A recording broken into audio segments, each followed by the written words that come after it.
interest. Thank you, Peter, for asking me to participate on the role of a free press in a constitutional democracy and how to fix it.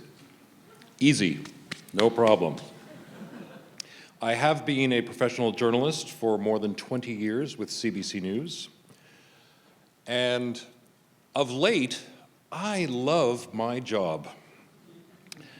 I get to investigate and inform the public and confront politicians, police chiefs, CEOs, fraudsters, government bureaucracies, all in a bid to expose corruption, oversights, loopholes, gaffes, omissions, lies, conspiracies, all in the name of the public good.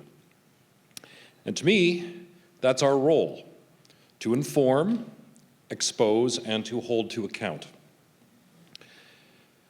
I feel more passion than ever in my career because I think investigative journalism has never been more essential, because we are, as people have mentioned this morning, at a time in our history when institutions, including the media, and even our notions of truth, are under question, even under attack, by no less than the President of the United States, spewing his divisive rhetoric about fake news.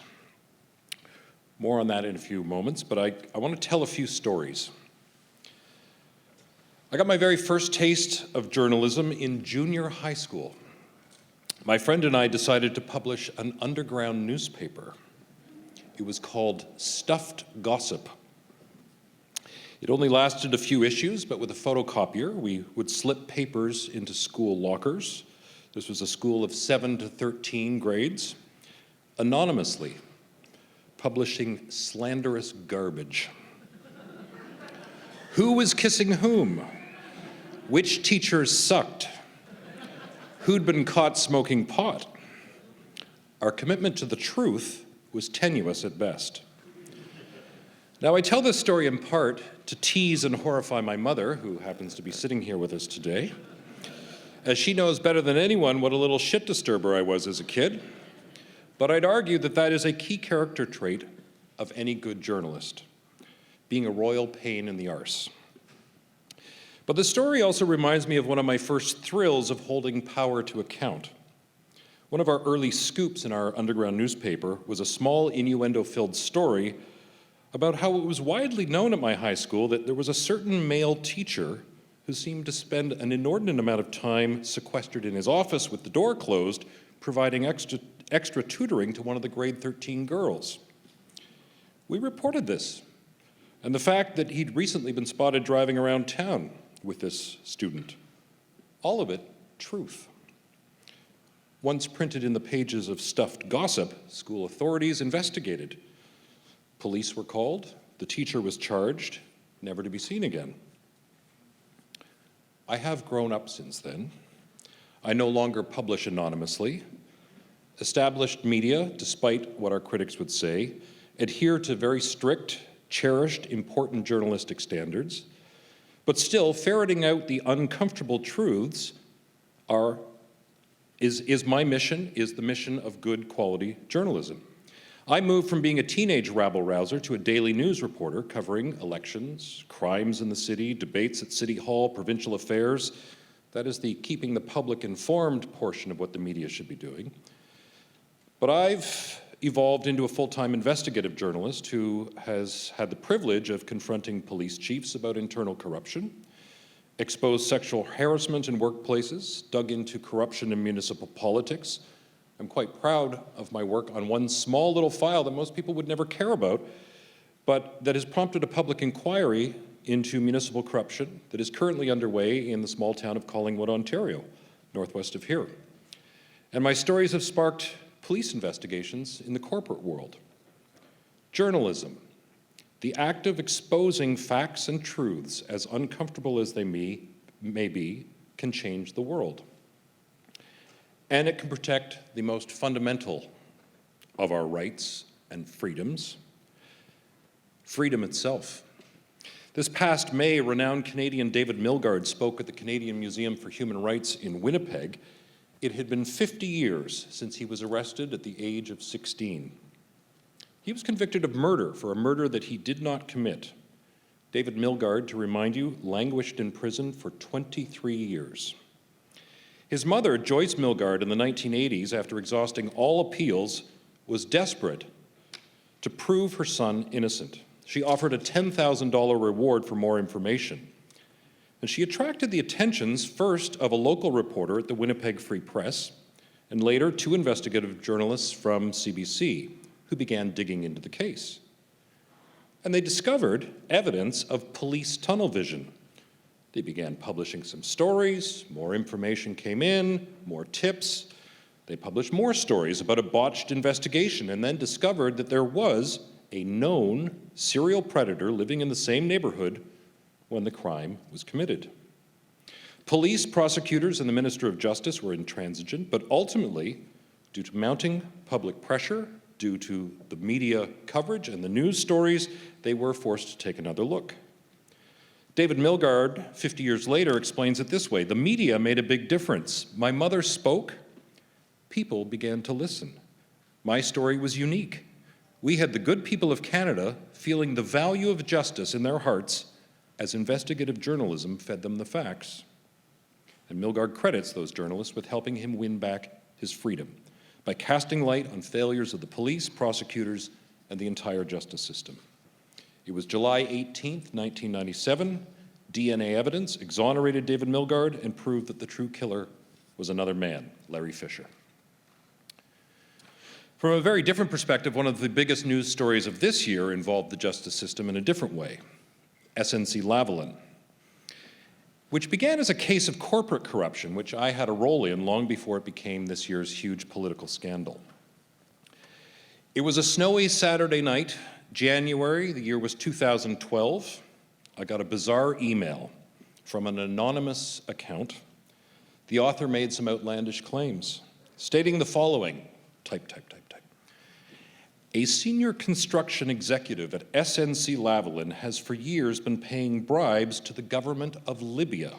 Now, keep in mind at this point, there had been civil war, there had been Muammar Gaddafi, the dictator, had been overthrown. Libya had fallen to a new government. So this writer says, we've been paying bribes to the government of Libya to win our company contracts. He is helping the dictator, Muammar Gaddafi, and his family launder hundreds of millions of dollars through Swiss bank accounts. And this email went on. I have written to the company's board of directors and fear they will do nothing. Please help. If you would like to know more, you will tomorrow at noon be on such and such a ski hill in rural Quebec at the Midway station.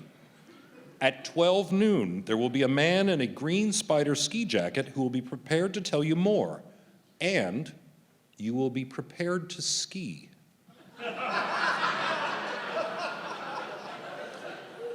So imagine getting an email like that. I have a young baby and a toddler as well. I was up actually in Collingwood, of all places. I'm asking myself, is this a joke? So I dial up my partner in crime, we dial up our editors, we have this discussion. There's enough credibility to this, but what kind of dangerous spy world are we about to step into? We decided to go. We hopped on a flight, we grabbed a car, we rented skis, and sure enough, there at noon at the Midway station was the man in the green jacket with a helmet and mask signaling, "Come with me." And he spilled the beans.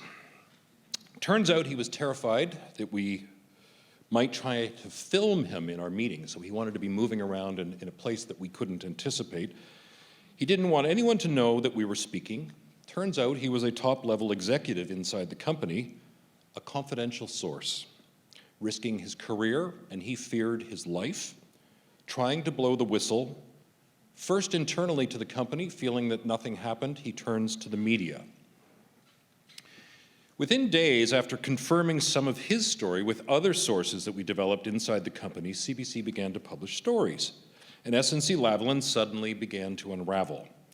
The executives who were the subject of allegations were fired, the company announced internal audits, the RCMP moved in, and eventually, in years, after guilty pleas by that top construction executive admitting to paying bribes to the Gaddafi regime, the RCMP charged SNC-Lavalin itself, and the company now faces a trial accused of paying bribes to the Gaddafi regime in exchange for billions of dollars in contracts. That corporate corruption case then this year became a small political story, the one of Canada's former Attorney General, Jody Wilson-Raybould, according to multiple, again, confidential sources leaking to the media, telling the Globe and Mail that Jody Wilson-Raybould was unduly pressured by the Prime Minister to give SNC-Lavalin a deal to avoid a criminal conviction. And it's all unraveled from there. The political scandal, again, thanks to confidential sources. It's to Canada's credit, and in fact, with some irony, the Trudeau government's credit, that recently, well, they passed the Journalistic Sources Protection Act, enshrining greater protections for people who risk their lives and careers to speak to journalists to help expose to the public these injustices. Just last week, the Supreme Court issued an important new ruling upholding these protections. My colleague Marie-Maude Denis of Radio-Canada's investigative program Enquête, who for years reported on corruption within Quebec's construction industry, she's involved in a case when police, based on her reporting in 2016, charged a former Quebec Liberal minister in an alleged kickback scheme. The politician went to court demanding that the journalist, Marie-Maude Denis, turn over her confidential sources, arguing that someone within police or government had been leaking information just to get at him. Well, last week, the Supreme Court sent it all back, rejecting that argument, ruling in favor of journalists, stating, in part, that confidentiality must be protected in order to encourage these sources' contributions and thereby favor the existence of strong and effective investigative journalism. Hallelujah. I tell these stories in part because they're entertaining, but they demonstrate a little bit about how journalism works, how citizens can turn to the media when institutions fail them. And the court fight is also interesting because it represents what the media does, which many people in the public seldom see. Large media organizations work behind the scenes. We fight in court for our rights and our protection of our sources. We fight through Freedom of Information and the Access to Information Acts for openness and access to public documents.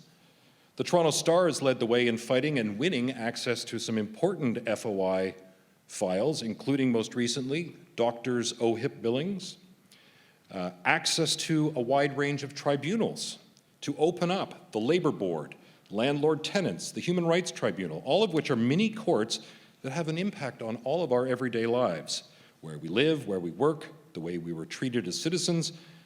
And without those behind-the-scenes activities, in large part driven by media efforts to look inside as the eyes and ears of the public, these courts would be sealed and secret.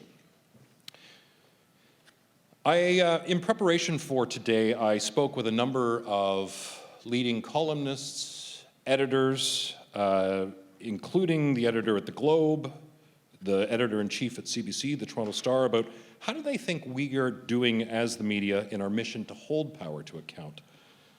And I really like to comment by Toronto Star's editor, Irene Gentle, who describes it as whack-a-mole. We have great moments of success. We can really hit it on the head, but our coverage is haphazard and incomplete. Have no doubts about it. Journalism is under stress. Jobs are being cut. Newspapers are closing. Many senior journalists are leaving the industry. Many courtrooms, municipal councils, even provincial legislatures have fewer and fewer journalists keeping watch, if any at all. The economic model, especially for newspapers, is broken, with no fix in sight. And we are in the middle of a massive technological shift. We're all awash in information, in large part thanks to this. Who's got one of these? No, actually, let's start that again. Who doesn't have one of these? Lucky man. Imagine the horror at CBC about 8 to 10 years ago when our president at the time stood up and told the entire staff, including rooms full of esteemed and established, very serious documentary producers, that in future, people are going to get their information on these. This is the future. And we laughed. But he was right. New forms of media are transforming our world, our basic notions of citizenship and community as well. Legacy media, of which CBC is one, we used to be the gatekeepers of a 13-channel universe where there was one daily print newspaper that would arrive on people's doorstep.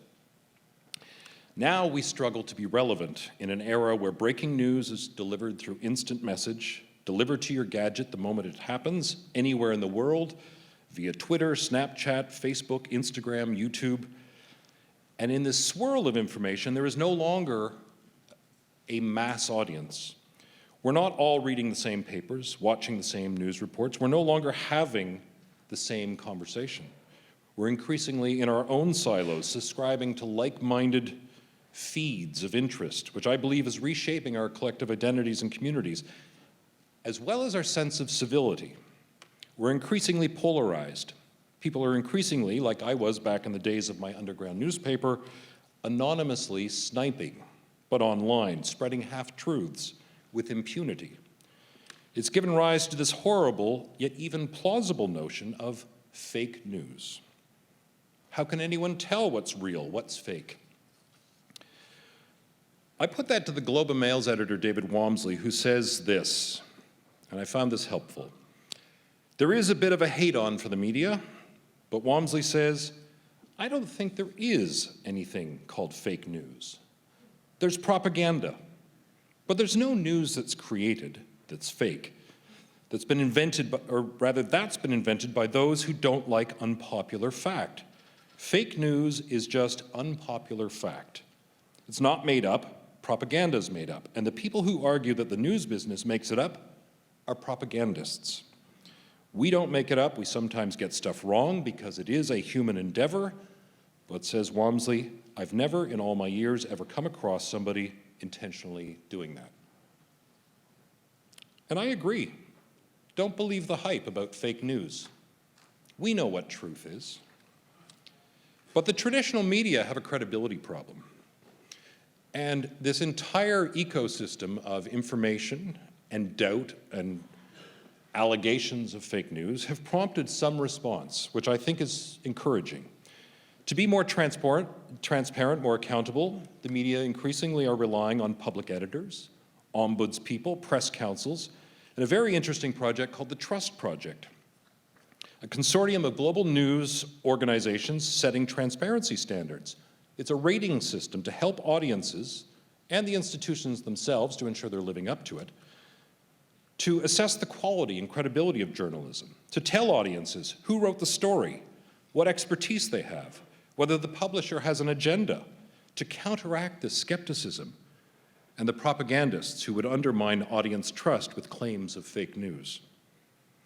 Now, I find myself in a bizarre situation. I am optimistic in spite of the turmoil and gloom we have around us, but I happen to be very rare. I'm incredibly privileged to work at CBC and to be employed to do nothing but important, in-depth investigations.